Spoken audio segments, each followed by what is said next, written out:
এবারের ঈদে কয়েকটি সিনেমা মুক্তি পেয়েছে। এর মধ্যে জান্নাতুল ফেরদৌস ঐশী অভিনীত আদম সিনেমা একটি। এটি তার অভিনীত প্রথম কোনো সিনেমা যা ঈদে মুক্তি পেল। ঈদে একটি অনুষ্ঠানে সিনেমা এবং অন্যান্য বিষয়ে কথা বলতে একটি টিভি চ্যানেলে আসেন তিনি। সেখানে আলোচনায় এক ফাঁকে জানালেন তার মধ্যে ভুতুরে ব্যাপার রয়েছে, এই কারণে তাকে দেখে সবাই ভয় পায়।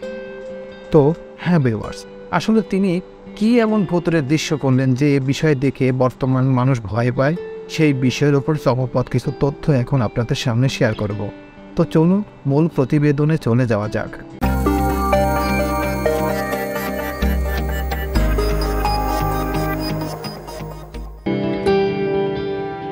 ঐশীকে দেখে কেন মানুষ ভয় পায় নিজেই জানালেন সেই কারণ। ঐশী বলেন, আমার মধ্যে ভুতুরে ব্যাপার রয়েছে, যাদের মধ্যে কিছুটা ভয় রয়েছে তারা আমাকে দেখলে ভয় পায়।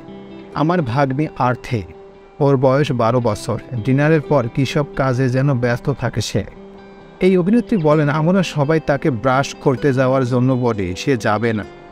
সবাই যখন লাইট অফ করে ঘুমাতে যায় তখন তার মাথায় কাজ করে যে রাত হয়েছে, এখন ব্রাশ করতে হবে। সবাই তো রুমের দরজা বন্ধ করে দিয়েছে, লাইট অফ, আমি জেগে থাকি। তিনি বলেন, ভাগ্নি তখন আমাকে বলতে থাকে, মামনি প্লিজ একটু দরজা খোলা রাখো প্লিজ।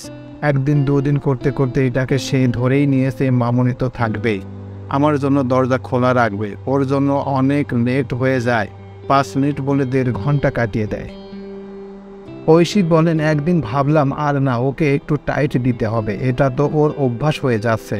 আমি দরজা আটকে দেই, তো মাঝে মাঝে সে বলে, যাও দরজা বন্ধ করে দাও, তোমাকে আর লাগবে না। কিছুক্ষণ পর এসে আবার দরজায় ধাক্কা দিয়ে বলি, লা ইলাহা ইল্লাল্লাহু মুহাম্মাদুর রাসূলুল্লাহ। তো সেদিন সত্যি দরজা বন্ধ করে দিয়েছি। ওই দিনই দরজা ধাক্কা দিচ্ছিল, কিন্তু আমি খুলিনি। তিনি বলেন, কিছুক্ষণ পর বের হই, কী অবস্থা সেটা জানার জন্য। আস্তে আস্তে দরজা খুলে বের হই, দেখি ব্রাশ করে মুখ ধুয়ে বের হচ্ছে। আমি ওর দিকে তাকিয়ে আছি, হঠাৎ করে মুখ মুছতে মুছতে আমার দিকে তাকিয়ে চিৎকার দিয়ে কান্না শুরু। অন্ধকারের মধ্যে আমাকে দেখে কান্না শুরু করেছে। এছাড়া শপিং মলের অভিজ্ঞতার কথাও জানান তিনি। বলেন, শপিং মলে একটু শর্ট নাইট ট্রায়াল দিচ্ছিলাম, যেমনটা হলিউড ফিল্ম দেখে থাকি আমরা। চুল এলোমেলো ট্রায়াল রুম থেকে বের হয়েছে, একদম তো আমাকে দেখে জাস্ট লাফিয়ে উঠেছে, ভয় পেয়েছে আমাকে দেখে। অতিরিক্ত ফর্সার কারণে যে তাকে দেখে মানুষ ভয় পায় বিষয়টি এমন নয়, নিজের মধ্যে কিছুটা ভুতুরে ব্যাপার রয়েছে বলেও রসিকতার সূত্রে জানান এই অভিনেত্রী।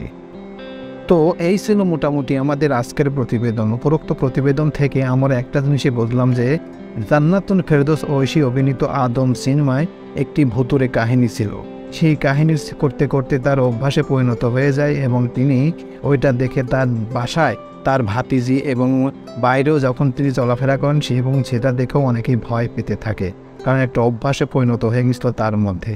কিন্তু তিনি তো ওটা করতে চাননি, কিন্তু অনেকেই দেখে ওই জিনিসটা মনে পড়ার কারণে তাদের মধ্যে এক ধরনের ভয় ভীতি কাজ করতে থাকে। প্রিয় ভিউয়ার্স, আমার এই তথ্য এবং ভিডিওটি যদি আপনাদের কাছে একটুখানি ভালো লেগে থাকে তাহলে অবশ্যই লাইক, কমেন্ট, শেয়ার করবেন এই ভিডিওটি। আর যারা এখন পর্যন্ত আমার এই চ্যানেলটি সাবস্ক্রাইব করেন তারা দ্রুত আমার এই চ্যানেলটি সাবস্ক্রাইব করে রাখবেন। তো আজকে এই পর্যন্তই, সবাইকে ধন্যবাদ জানিয়ে এখানেই শেষ করছি। আল্লাহ হাফেজ।